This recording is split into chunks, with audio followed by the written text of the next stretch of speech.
سبيل الدموع سبيل. Bismillahirrahmanirrahim. Assalamualaikum warahmatullahi wabarakatuh. Alhamdulillah, hadirin wal hadirat, Bapak Ibu jemaah salat zuhur yang dimuliakan Allah. Kembali kita syukur pada Allah dengan mengucapkan alhamdulillahirabbil alamin. Bersolawat pada Nabi sallallahu alaihi wasallam dengan mengucapkan Allahumma sholli ala sayyidina Muhammad wa ala ali sayyidina Muhammad. Hadirin wal hadirat rahimakumullah. Di siang hari ini kembali kita syukur pada Allah dan kita kembali i'tikaf di masjid yang kita cintai ini sambil mengisi waktu i'tikaf menunggu waktu iqamah zuhur. Kita kembali mengisi i'tikaf kita dengan melanjutkan kajian, terutama di siang hari ini kita akan melanjutkan pembahasan fikih thaharah, fikih berkaitan dengan bersuci. Yang di siang ini kita lanjutkan tentang lanjutan ahkamun najasat, pembahasan tentang berkaitan dengan najis, terutama aqsamun najasat wa kaifiyatu izalatiha, beberapa macam pembahagian najis dan tata cara mensucikannya. Hadirin wa hadirat rahimakumullah. Dalam ibadah terutama sholat, hal yang sangat penting kita ketahui adalah pembahasan berkaitan dengan suci dan najis. Karena di antara syarat sahnya sholat mesti suci tempat, suci badan, dan suci pakaian yang kita gunakan. Salah satu dari tiga ini ada yang tidak suci atau najis, maka tentu sholat yang kita kerjakan tidak akan sah dan tak diterima oleh Allah. Maka kita perlu mengetahui bagian najis. Najis terbagi menjadi beberapa pembahagian. Dalam mazhab al-Imam Asy-Syafi'i rahimahullah ta'ala, beliau membagi najis menjadi 3 pembahagian. Karena di sebahagian ulama, mereka membagi hanya menjadi 2 bahagian. Maka kalau mengkaji fikih, mau tak mau memang bermazhab, menunjukkan ada fatwa ulama yang kita ikuti. Al-ula an-najasatul mughalladhah. Yang pertama, najis yang perlu kita tahu, ada najis yang dinamakan dengan najis mughalladhah, najis besar, najis berat. Wahia najasatul kalbi wal khinzir wa far'i ahadihima. Najis mughalladhah atau najis berat adalah najis dari anjing ataupun babi dan juga anak keturunan mereka, walaupun dari kawin silang binatang lain. Jadi semuanya turun-temurun akan menyebabkan yang keluar daripada diri mereka bukan hanya dari jilatan, tapi tubuh mereka pun dihitung sebagai najis mughalladhah. Dinamakan sebagai najis mughalladhah li'anna syari' ghalladha fi hukmihima, karena syariat dalam agama kita memang menghukumi cara mensucikannya dengan cara yang cukup berat, yaitu mesti disucikan dengan 7 kali basuhan. Karena 7 kali basuhan, yang lain najisnya tentu kurang daripada itu, karena dia mesti 7 kali, tak boleh kurang. Karena itulah dinamakan sebagai najis mughalladhah. Tatuhurun najasa al-mughalladhah bisaba'i ghusalat ba'da izalati ainiha ihdahunna bit-turab. Cara mensucikannya. Apabila terkena najis mughalladhah, maka dibasuh 7 kali, dan salah satu dari 7 basuhan itu dicampur dengan debu atau tanah. Salah satunya. Bisa di basuhan pertama, kedua, ketiga, keempat, kelima, keenam, ataupun yang ketujuh.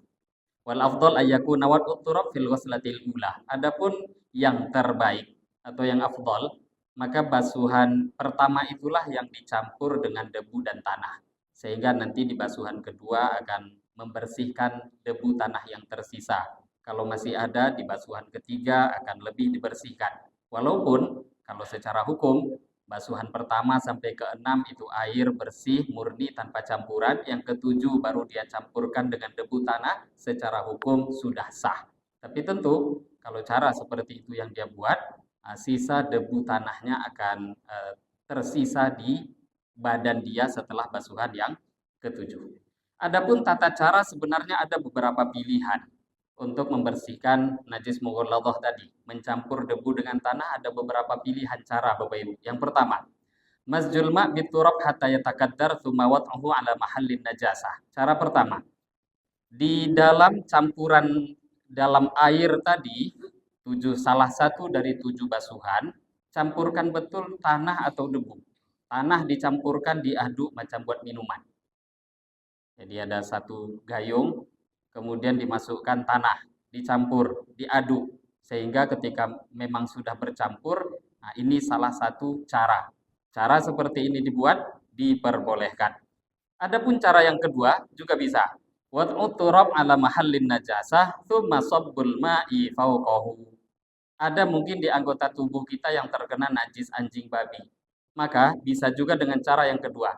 Tanah dulu yang diusapkan ke badan. Selepas itu air disiramkan di atasnya. Itu pun diperbolehkan. Karena dengan cara seperti itu, mau tak mau nanti dia juga akan bercampur dengan sendirinya. Atau cara yang ketiga, ini pun diperbolehkan. Siramkan air dulu, baru kemudian taburkan debu dan tanah di atasnya.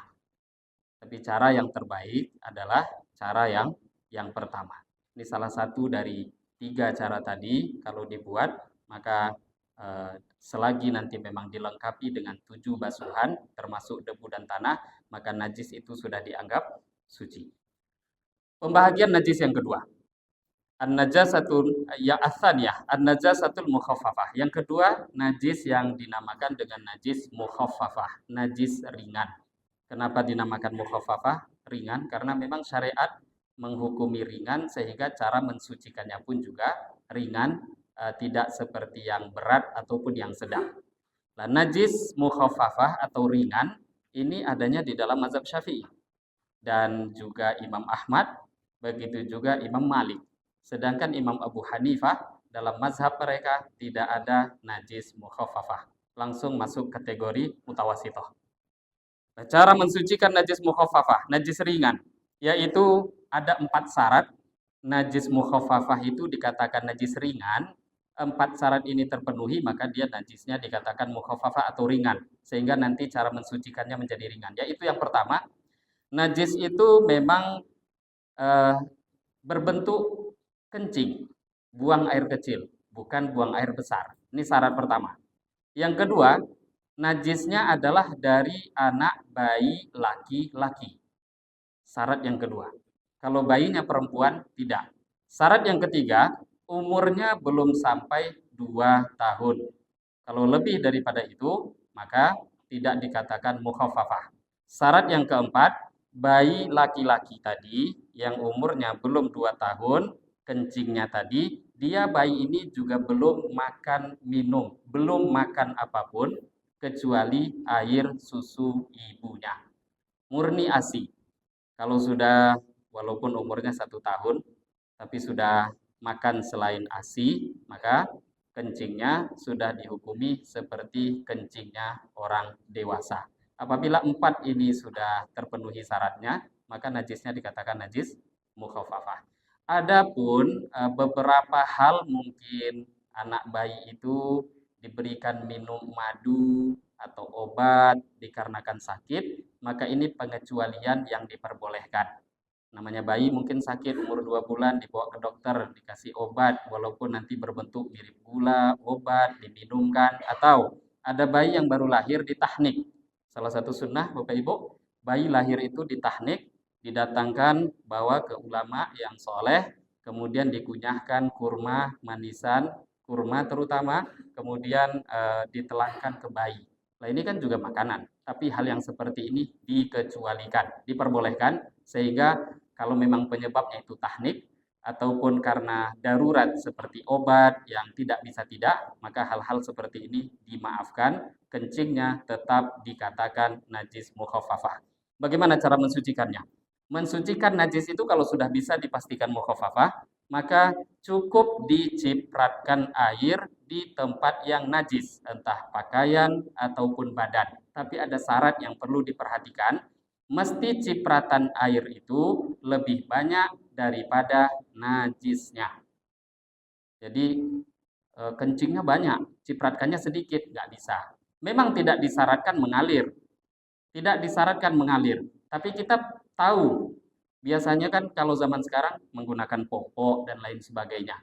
Nah, itu kan yang keluar kencing terkena badan itu hanya sedikit. Maka sudah jelas tangan kita kena. Bagaimana? Ya kalau memang sudah kena apalagi kering, tinggal dicipratkan cukup karena yang najisnya kering. Sedangkan namanya ciprat ada basahnya, cukup. Tapi kalau misalkan betul-betul kencingnya lurus, dikencingi tangan kita, kaki kita, ya apakah mau disucikan juga dengan dicipratkan? Mau tak mau itu airnya harus lebih banyak. Jadi syarat ciprat tadi yang sering kita dengar, mesti airnya lebih banyak daripada najisnya. Nah, ini cara mensucikan najis mukhaffafah. Ini Bapak Ibu, dua pembahasan tentang najis. Sebenarnya ada tiga, tapi pembahasan yang satunya insya Allah akan kita bahas di kajian yang setelahnya. Dua pembahasan najis dan satu tersisa nanti dinamakan dengan najis mutawassithah. Ini dua pembahasan yang bisa kita bahas di siang hari ini. Semoga dari pembahasan yang kita bahas bisa kita ambil faedah dan bisa kita amalkan dalam kehidupan kita sehari-hari. Lebih kurangnya mohon maaf. Kita tutup dengan doa kafarah majelis. Subhanakallahumma wa bihamdika asyhadu an la ilaha illa anta astaghfiruka wa atubu ilaik.